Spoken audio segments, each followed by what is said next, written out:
I'll start with the R of regulation and let you know kind of the caveat. Everything that we discovered through the neuroscience of trauma coupled with our lived experience. And there's just no unclarity that understanding and recognizing your emotional regulation and dysregulation is one of the most important pieces of resilience, and also one of the most important pieces that you can demonstrate and model for your children, and something that children like Karen and Sharon and I, raised in the home we were, have no clue about. And we are completely dysregulated humans, and honestly didn't know that until our mid 50s when we first learned this. So, regulation, no uncertainty in the neuroscience community. Every human needs to understand and learn emotional regulation.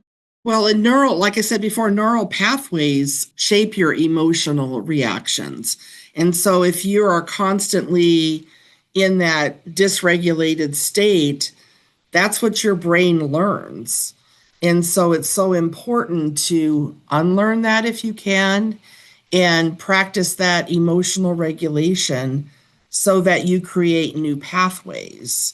And you do that for your children as well, because the more their brains experience that calm sense and that ability to think and that ability to stay present, the more that pathway will develop. And we didn't know that. We knew nothing about the neuroscience of the brain. And now that we know it, we can't unknow it, as Kathleen says.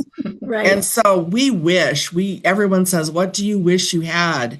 And I think they expect us to say a great childhood. Of course we wish that, but more than anything, the ability to recognize when we are dysregulated, because everything revolves around that. Relationships, conversations, your ability to feel joy in life. It's so very important.